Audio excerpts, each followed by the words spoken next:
नमस्कार साथियों, कैसे हैं आप सब। आज के इस वीडियो में हम समझने की कोशिश करेंगे कि चाइना में जो जुडिशियरी है वो किस तरह से वर्क करती है, अर्थात चाइना का जुडिशियल सिस्टम किस तरह से काम करता है।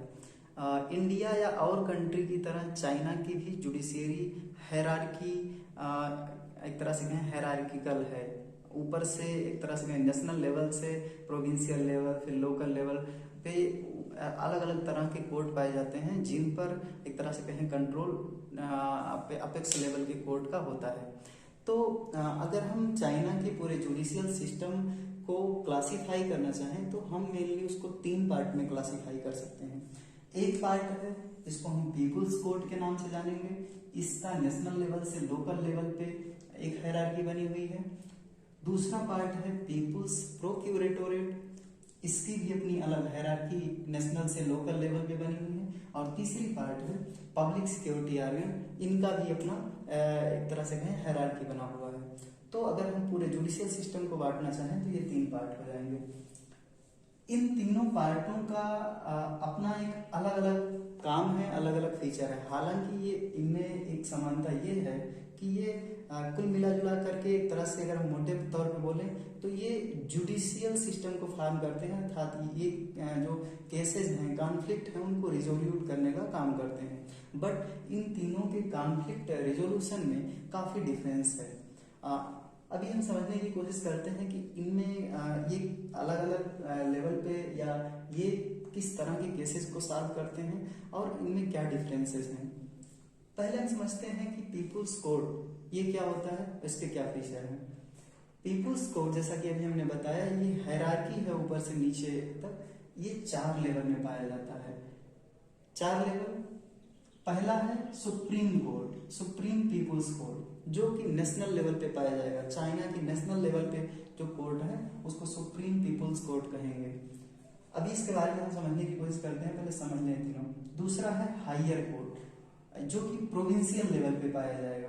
जैसे एक हो गया नेशनल लेवल, नेशनल लेवल के बाद इंडिया में हम देखते हैं स्टेट लेवल, तो वैसे ही इंडिया में हम बोलते हैं उसको हाई कोर्ट, तो यहाँ higher court, higher people's court है। हायर पीपुल्स कोर्ट के नीचे इंटरमीडिएट कोर्ट है, जो कि खास करके इनके एक तरह से सेंट्रली एडमिनिस्ट्रेड जो प्रोविंस है या कैपिटल जो है वहां पर पाए जाते हैं। Intermediate people's court. चौथी एक तरह से कहें एकदम लोवेस्ट लेवल पे जो है वो बेसिक पीपुल्स कोर्ट या लोअर पीपल कोर्ट है, जो कि एक तरह से कहें डिस्ट्रिक्ट लेवल पे या इन सब में पाई जाती है। तो पीपुल्स कोर्ट के 4 लेवल हैं चाइना में: supreme people's court, higher people's court, intermediate people's court और बेसिक और लोअर पीपुल्स कोर्ट। अभी हम इनके बारे में समझने की कोशिश करते हैं, लेकिन इसके पहले हम पीपुल्स कोर्ट के और कुछ फीचर को समझ लेते हैं। ये 3 टाइप्स का है। 3 टाइप्स का क्या मतलब, जो चाइना में पीपुल्स कोर्ट है उनको हम 3 पार्ट में क्लासिफाई कर सकते हैं। कौन है 3 पार्ट? पहला है सुप्रीम पीपुल्स कोर्ट, दूसरा है लोकल पीपुल्स कोर्ट, जिसमें 3 तरह के कोर्ट आते हैं। सुप्रीम पीपुल्स कोर्ट जो कि नेशनल लेवल पे है, और उसके बाद में प्रोविंशियल या डिस्ट्रिक्ट लेवल पे या काउंटी लेवल पे जितने भी कोर्ट हैं उनको हम लोकल पीपुल्स कोर्ट कहते हैं। जैसे हम जब लेजिस्लेचर पढ़ रहे थे तो हमने पढ़ा था लोकल पीपुल कांग्रेस, तो लोकल पीपुल कांग्रेस एक तरह से कहें प्रोविंशियल या डिस्ट्रिक्ट या ऑटोनोमस प्रोविंशियल लेवल पे जो पाया जाता था, उसकी अपनी अलग उसमें भी कई पार्ट थे। तो इसी तरह से कोर्ट में भी लोकल पीपुल कोर्ट की बात करें तो एक हो गया सुप्रीम पीपुल्स कोर्ट, एक है लोकल पीपुल कोर्ट और एक है स्पेसिफिक कोर्ट। अगर हमको नेशनल लेवल पे कुछ जरूरत पड़ता है, कुछ केसेस ऐसे आ रहे हैं जैसे मिलिट्री से आ रहा है या फिर और ऐसी किसी जगह से आ रहा है, जिनको एक तरह से कहें जो इनके सिविल या एडमिनिस्ट्रेटिव या क्रिमिनल केसेस से डिफरेंट हैं, तो उनके लिए चाइना में कुछ खास प्रोविजन किया गया है, उनके लिए स्पेशल कोर्ट स्टेब्लिश करने की बात की गई है। तो टोटल अगर हम पीपुल्स कोर्ट की बात करें तो supreme people's court, local people's court और स्पेसिफिक पीपुल्स कोर्ट या स्पेसिफिक कोर्ट, ये 3 तरह के कोर्ट होते हैं। सुप्रीम पीपुल्स कोर्ट जो है उनका अगर हम अभी हम जुरिडिक्शन बाद में देखते हैं, पहले इनके और फीचर समझ लेते हैं। इनके हम ट्रैक की बात करते हैं। ये डबल ट्रैक फीचर फॉलो करते हैं। डबल ट्रैक फीचर मतलब ये कि ये एडमिनिस्ट्रेटिव काम भी करते हैं और ये जुडिशियल वर्क भी करते हैं।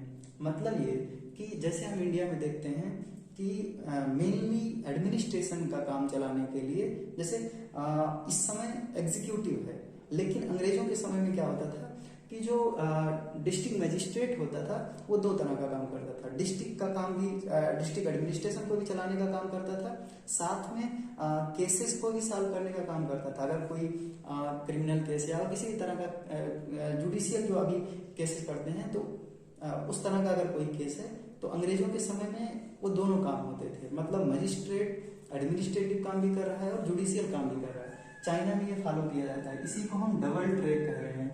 डबल ट्रैक यानी कि एडमिनिस्ट्रेटिव एंड जुडिशियल। यहाँ पर 2 ट्रायल सिस्टम पाया जाता है। ये सिर्फ एक तरह से कहें लोकल पीपुल्स कोर्ट का फीचर नहीं है, बल्कि डबल ट्रैक पीपुल्स प्रोक्यूरेटोरेट में भी है और पब्लिक सिक्योरिटी आर्गन में भी है। 2 ट्रायल का मतलब ये कि एक बार सुप्रीम कोर्ट या इनकी किसी भी हायरार्की से कोई डिसीजन दे दिया गया, जैसे मान लो लोकल पीपुल कोर्ट की इस लोअर या बेसिक यूनिट के द्वारा कोई डिसीजन दिया गया, तो उस डिसीजन को बाद में पीपुल्स प्रोक्यूरेटोरेट के द्वारा वेरीफाई किया जाएगा। इनकी अपनी अलग हायरार्की है, तो इनकी भी चार लेवल पे पाई जाएगी। इस कोर्ट का 4 लेवल पे पाया जाएगा और ये पीपुल्स कोर्ट का भी 4 लेवल पे है। तो मान लो इस कोर्ट के द्वारा डिसीजन दिया गया, तो इस कोर्ट का डिसीजन इस रेस्पेक्टिव यूनिट के द्वारा वेरीफाई किया जा सकता है। मतलब ये कि ये देखेगा और अगर उसमें कुछ कमी आ रही है तो ये रिपोर्ट करेगा इनके अगेंस्ट में। ये डबल ट्रायल का सिस्टम है। अगर इसको कोई कमी नहीं मिलती है तो इनका ही डिसीजन मान लिया जाएगा, और अगर मिलती है तो यहाँ पर एक तरह से कहें कि इन्वेस्टिगेशन के बाद में जो रिपोर्ट यहाँ से बन के आएगी ये रिपोर्ट फाइनल होगा। इसके बाद में और कहीं एक तरह से कहें जैसे इंडिया में हम सुप्रीम कोर्ट के लेवल तक जा सकते हैं, अगर लोअर कोर्ट से स्टार्ट हुआ तो वहाँ ऐसा नहीं है। ये सेकेंड ट्रायल का डिसीजन मान्य होगा। यहाँ पर डबल लीडरशिप सिस्टम फॉलो किया जाता है। डबल लीडरशिप सिस्टम का मतलब ये हुआ कि हर एक कोर्ट में जो जजेस हैं, जैसे मान लो इंटरमीडिएट कोर्ट में कोई डिसीजन दिया गया, ठीक, तो इंटरमीडिएट कोर्ट के डिसीजन को दो लोग एक तरह से कहें 2 लोगों के द्वारा मॉनिटर किया जाएगा। एक तो इनका जो बॉस है अपर लेवल पे, हायर कोर्ट पे, वो तो एक तरह से कहें उसमें देख सकता है। जैसे हम इंडिया में क्या देखते हैं, लोकल लेवल के कोर्ट के डिसीजन को अपर लेवल का कोर्ट यानी हाई कोर्ट या सुप्रीम कोर्ट टर्न आउट कर सकता है, उसको बदल सकता है। तो इसका मतलब ये हुआ कि वो उनको कंट्रोल कर रहा है। अपेक्स कोर्ट या अपर कोर्ट लोअर कोर्ट को कंट्रोल कर रहा है। तो कंट्रोल करने की अथॉरिटी एक तो कोर्ट अपर कोर्ट को है और दूसरा उसके रेस्पेक्टिव कांग्रेस को है। मतलब ये कि चाइना में लेजिस्लेचर की भी हम दो लेवल पे बताए थे, एक नेशनल लेवल पे और एक लोकल लेवल पे। लोकल लेवल पे भी ऐसे इन्हीं की तरह हायरार्की है।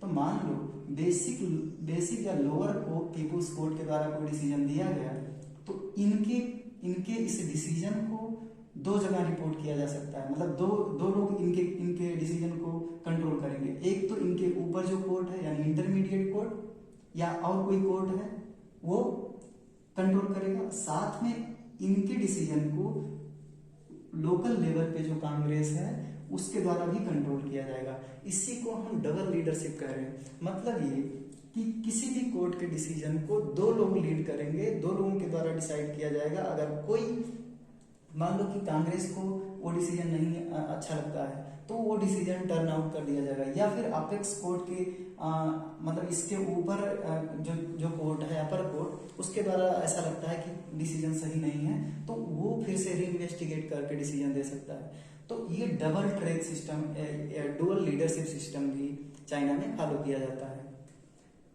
तो इस तरह की ये फीचर चाइना की सिर्फ पीपुल्स कोर्ट में नहीं है, बल्कि एक तरह से कहें ऊपर पीपुल्स प्रोक्यूरेटोरेट और पब्लिक सिक्योरिटी आर्गन इन सब में पाए जाते हैं। मतलब उनमें हायरार्की है, उनमें ये 3 टाइप्स इनका अपना स्पेसिफिक नेचर है, और डबल ट्रैक सिस्टम भी सभी में फॉलो किया जाता है। 2 ट्रायल सिस्टम भी अपना इनका स्पेसिफिक नेचर है, और ये डुअल लीडरशिप भी सभी में फॉलो किया जाता है। यानी कि 3 टाइप्स जो इनके हैं ये इनके स्पेसिफिक नेचर हैं, और 2 ट्रायल जो केसेस हैं, मतलब इनके केसेस को पीपुल्स प्रोक्यूरेटोरेट के द्वारा इन्वेस्टिगेट किया जाएगा। अगर कुछ प्रॉब्लम आती है तो उसको फिर से डिसाइड किया जाएगा। इसके अलावा चाइना की जो तीनों जुडिशियल बॉडी हैं, चाहे वो पीपुल्स कोर्ट हो, चाहे वो पीपुल्स प्रोक्यूरेटोरेट हो, चाहे वो पब्लिक सिक्योरिटी ऑर्गन हो, उनकी अपनी हायरार्की है, उनके अपने डुअल लीडरशिप है, ठीक, और डबल ट्रैक सिस्टम है उसमें, मतलब वो एडमिनिस्ट्रेशन का भी काम करते हैं और जुडिशियल का भी काम करते हैं। ये इंटेंसिटी कम ज्यादा हो सकती है क्योंकि इनके केसेस जो हैं एडमिनिस्ट्रेटिव कम होते हैं, जुडिशियल ज्यादा होते हैं। इनके केसेस एडमिनिस्ट्रेटिव ज्यादा होते हैं, जुडिशियल कम होते हैं। ये सुपरविजन का काम ज्यादा करते हैं, इन्वेस्टिगेशन का काम ज्यादा करते हैं। और इनके केसेस एडमिनिस्ट्रेटिव ज्यादा होते हैं, जुडिशियल बहुत कम होते हैं। जैसे इंडिया में पुलिस जो है, तो पुलिस का काम जुडिशियल नहीं है बल्कि इन्वेस्टिगेशन है या फिर एडमिनिस्ट्रेटिव काम है, तो उस तरह का काम इनके द्वारा किया जाता है। तो अभी आगे हम समझने की कोशिश करते हैं। इसके बाद में पीपुल्स कोर्ट में आता है इनके अपॉइंटमेंट रिमूवल की बात। पीपुल्स कोर्ट की जो भी हायरार्की है इनके अलग अलग लेवल पे, supreme court, high court, higher court या इंटरमीडिएट या बेसिक कोर्ट, जो भी है, इनके जजेस का अपॉइंटमेंट करेस्पॉन्डिंग कांग्रेस के द्वारा किया जा सकता है, या फिर मान लो जो कांग्रेस है वो भी इन्हीं की तरह हायरार्की में है, ठीक, मानना क्या है ये है, ठीक। तो इस लोअर कोर्ट के जज का अपॉइंटमेंट लोअर पीपुल कांग्रेस के इस यूनिट के द्वारा किया जाएगा, इंटरमीडिएट का इसके, हायर का इसके। तो करेस्पॉन्डिंग कांग्रेस जो है उसके द्वारा डिसाइड किया जाएगा कि उस कोर्ट के जज कौन है। ये एक तरीका हो गया जज के अपॉइंटमेंट का। दूसरा तरीका क्या है? दूसरा तरीका है कि उस पार्टिकुलर कोर्ट में वैकेंसी निकाली जा सकती है। अगर उस पार्टिकुलर कोर्ट के द्वारा वैकेंसी निकाली जा रही है तो उस वैकेंसी को फिल करने का एक तरीका ये हम बता दिए कि उस उस कोर्ट के रेस्पेक्टिव कांग्रेस के द्वारा एक तरह से कहें इलेक्शन किया जाएगा और वो अपॉइंट किया जाएगा। पूरा प्रोसीजर ये है कि मान लो हायर कोर्ट में कुछ वैकेंसीज आई, ठीक, उस वैकेंसी को फिल करने के लिए एक तरह से कहें लोगों को नॉमिनेट किया जाएगा। नॉमिनेट किसके द्वारा किया जाएगा? नॉमिनेट किया जाएगा सीपीसी के द्वारा, Chinese communist party of China के द्वारा, ठीक। तो उस वैकेंसी को फिल करने के लिए कम्युनिस्ट पार्टी ऑफ चाइना के द्वारा जितने कैंडिडेट सेलेक्ट किए जाएंगे उस कैंडिडेट का उस रेस्पेक्टिव कांग्रेस के द्वारा इलेक्शन होगा।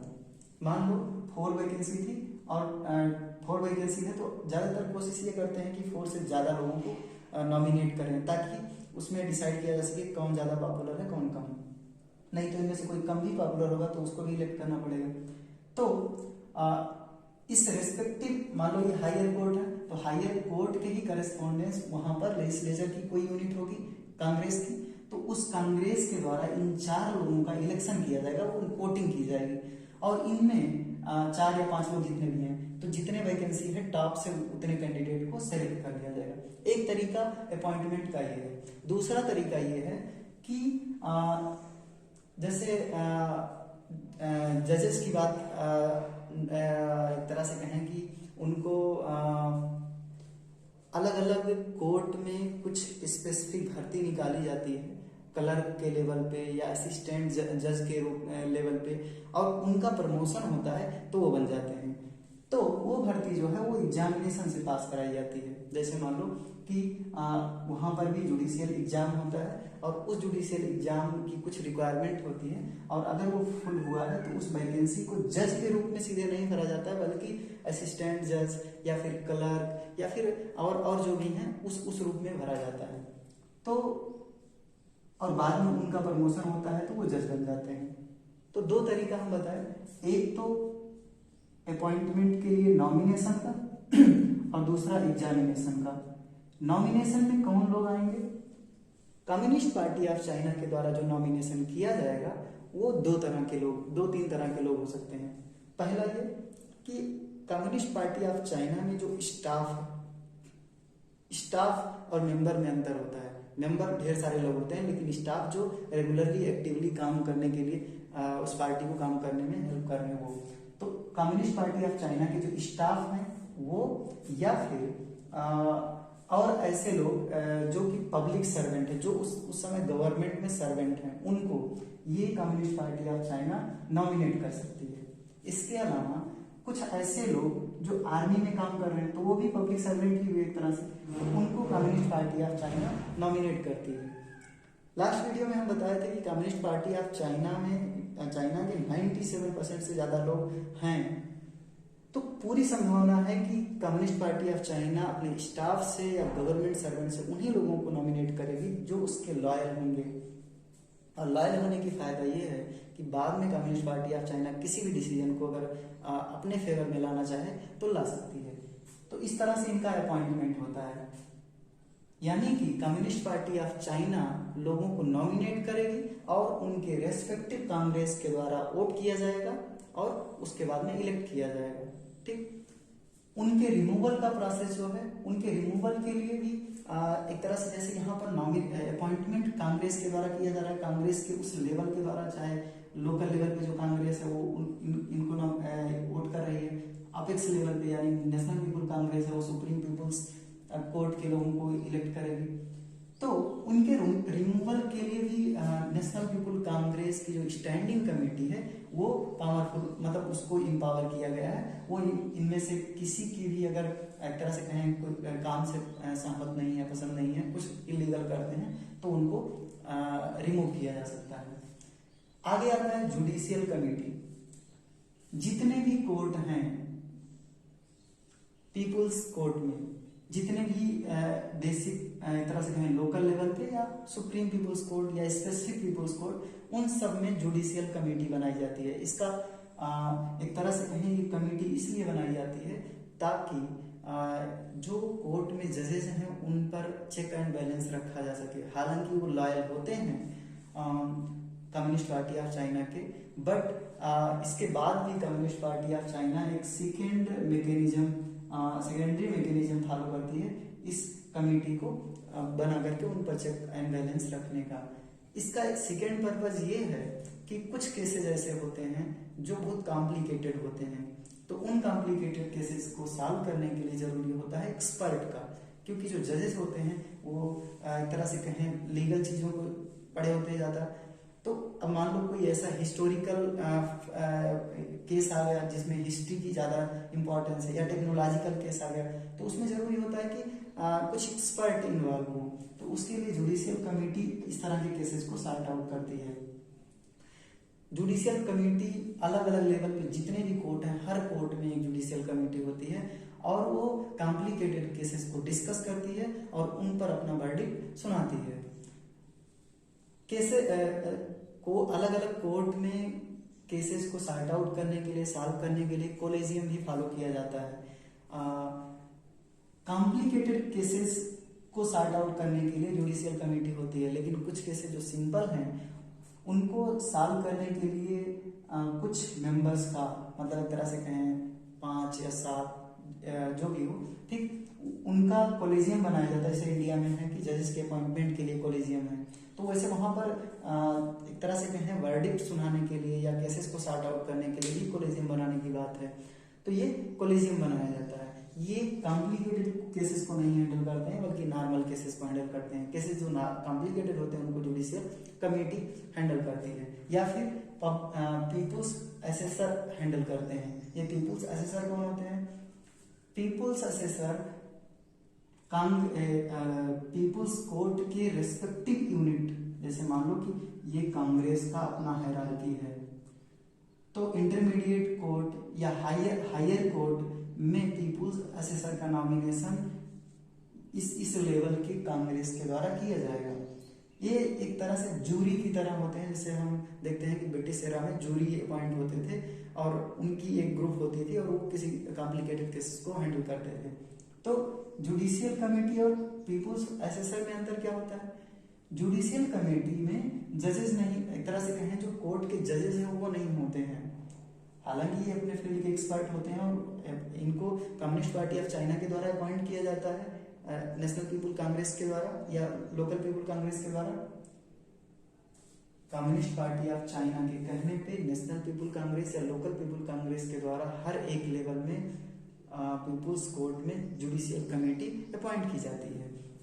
ये एक तरह से कहें कोर्ट के फाइनल डिसीजन मेकिंग होते हैं या उसको इन्फ्लुएंस करने की कोशिश करते हैं। वहीं पर पीपुल्स असेसर का काम ये होता है कि इनमें एनपीसी या एलपीसी के द्वारा, लोकल पीपुल कांग्रेस या नेशनल पीपुल कांग्रेस के द्वारा कुछ लोगों को अपॉइंट किया जाता है और वो उस कोर्ट के जजेस के साथ में मिल करके कुछ कॉम्प्लिकेटेड केसेस को सॉर्ट आउट करते हैं।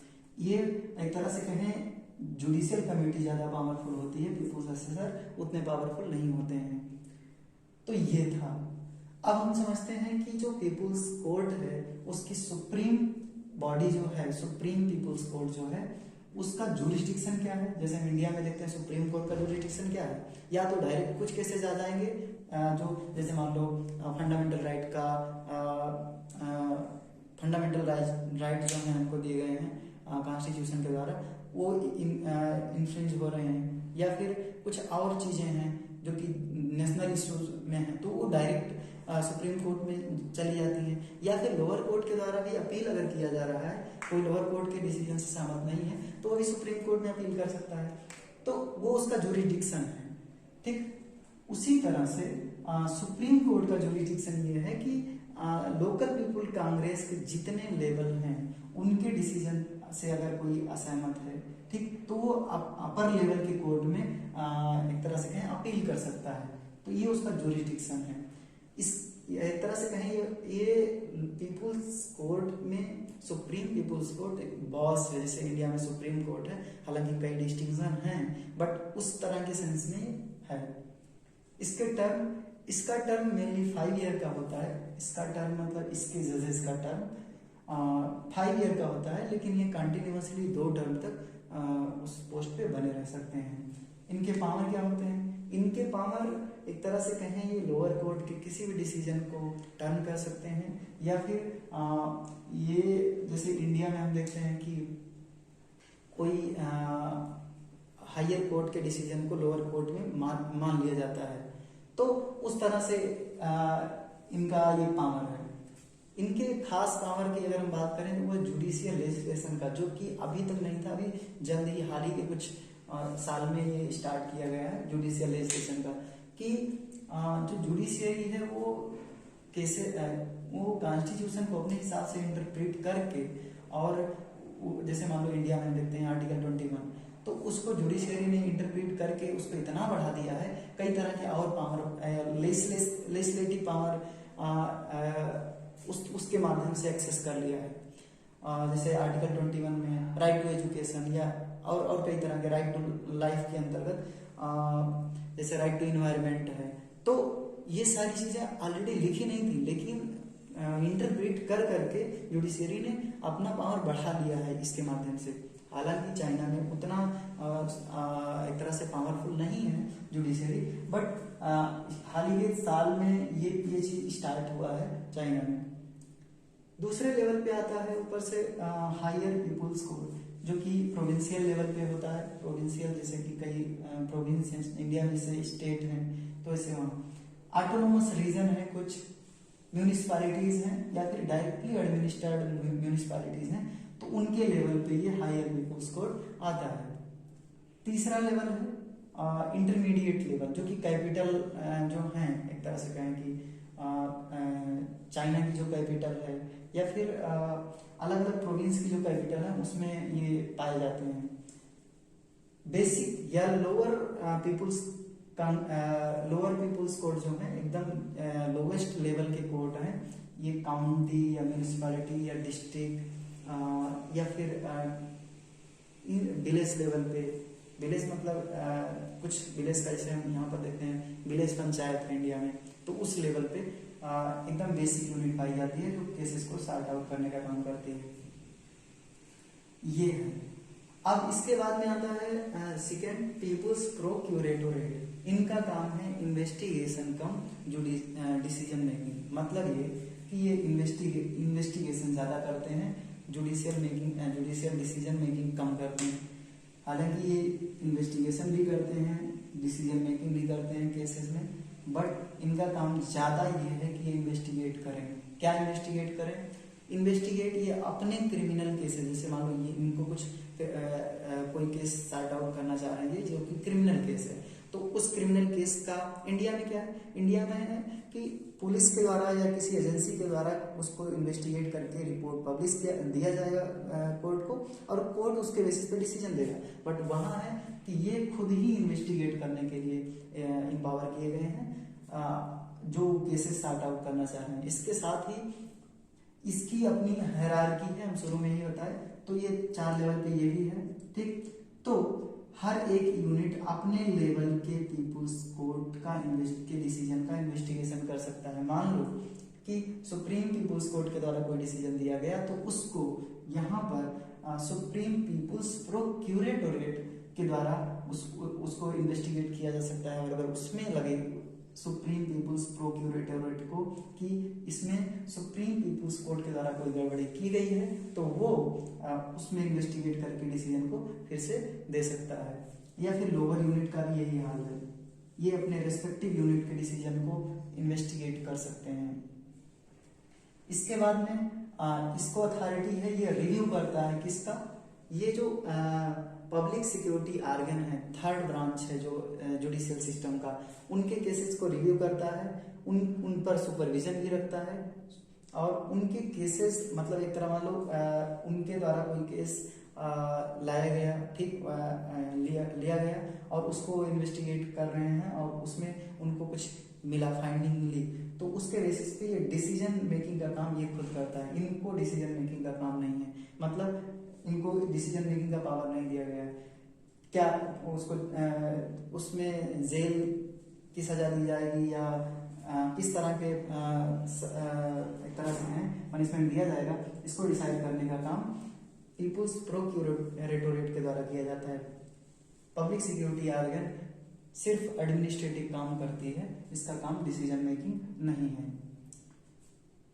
Initial public administrative initiate public prosecution, जैसे हम इंडिया में देखते हैं कि कई तरह के ऐसे केसेस होते हैं जो कि गवर्नमेंट इन्वॉल्व होती है, तो इस तरह के केसेस को ये इनिशिएट करती है, उनमें इन्वेस्टिगेशन करती है और उन पर डिसीजन देती है। ये एक तरह से कहें कि सुपरविजन का भी काम करती है। अलग अलग केसेस के जो डिसीजन, अलग अलग कोर्ट के जो डिसीजन है, इनके डिसीजन या फिर इनके डिसीजन का इन्वेस्टिगेशन, उनका सुपरविजन का काम पीपुल्स प्रोक्यूरेटोरेट करती है। साथ ही ये अपने द्वारा या और कोर्ट के द्वारा जो डिसीजन दिया गया है वो इम्प्लीमेंट हो रहा है कि नहीं, इसका भी काम इसको भी देखती है। अगर किसी को 5 साल की सजा दी गई है तो वो 5 साल के बजाय 7 साल तो नहीं हो रहा है, ये देखने का काम करती है। या फिर वो व्यक्ति सजा काट रहा है या घूम रहा है, ये भी देखने का काम ये करती है। इनकी हायरार्की, जैसे कि अभी हम बताया, इनकी भी हायरार्की है। और जिस तरह से पीपुल्स कोर्ट में जुडिशियल कमेटी होती है, उसी तरह से इस पीपुल्स प्रोक्यूरेटोरेट में प्रोक्यूरेटोरियल कमेटी पाई जाती है।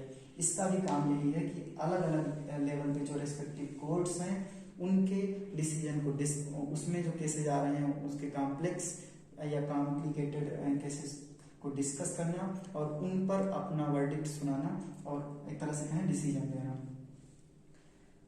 कई बार ये जजेस के एक तरह से कहें कि डिसीजन को टर्न आउट भी कर देते हैं।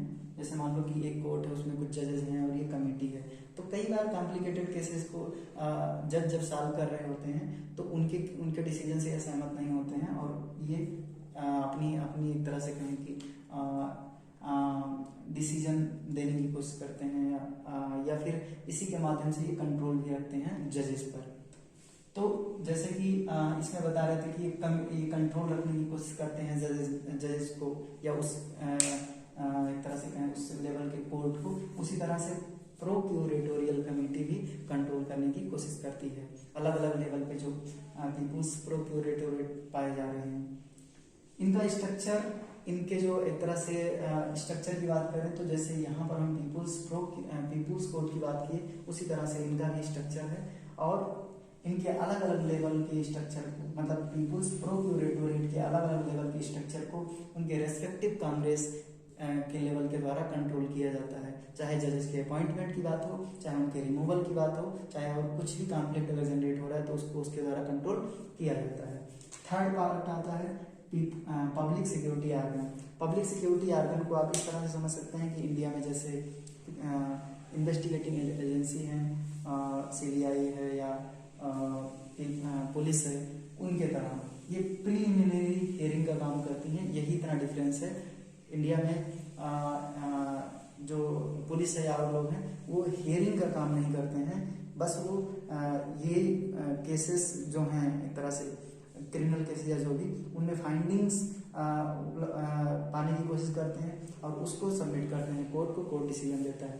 लेकिन ये प्रीलिमिनरी हियरिंग भी करते हैं। अगर दो लोग में कॉन्फ्लिक्ट है तो प्राइमरी हियरिंग इनके द्वारा किया जाता है। जब इनको लगता है कि इनके एक तरह से कहें इनके लेवल से ज़्यादा है, एक तरह से कहें कि इनको डिसीजन देना है या फिर वो केसेस ज़्यादा कॉम्प्लिकेटेड हैं, तो वो पीपुल्स प्रोक्यूरेटोरेट जैसा कि हम यहाँ पर बताए उनको रिव्यू करने के लिए दे दिया जाता है। या फिर ये जब फाइंडिंग जनरेट कर लेते हैं तो डिसीजन देना होता है, तो ये पीपुल्स प्रोक्यूरेटोरेट के उस रेस्पेक्टिव यूनिट को दे देते हैं। इनका भी चार लेवल होता है, ठीक। तो मान लो ये लोअर लेवल पे ये कुछ इन्वेस्टिगेटिंग इन्होंने किया, प्रिलिमिनरी हियरिंग किया, तो इसके बाद में ये डिसीजन मेकिंग पीपुल्स प्रोक्यूरेटोरेट के इस लोअर यूनिट के द्वारा किया जाएगा, ना कि इनके द्वारा किया जाएगा।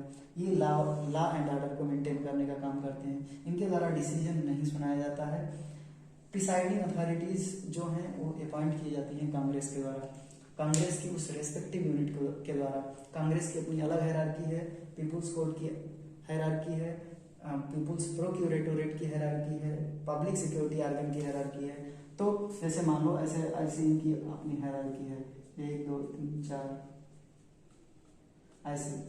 तो लोअर कोर्ट के जजेस का अपॉइंटमेंट लोअर कोर्ट का कांग्रेस करेगा, ऐसे अपर कोर्ट के जज का अपॉइंटमेंट अपर कोर्ट का कांग्रेस करेगा, अपेक्स कोर्ट के जज का अपॉइंटमेंट अपेक्स कोर्ट का कांग्रेस यानी कि नेशनल कांग्रेस करेगा।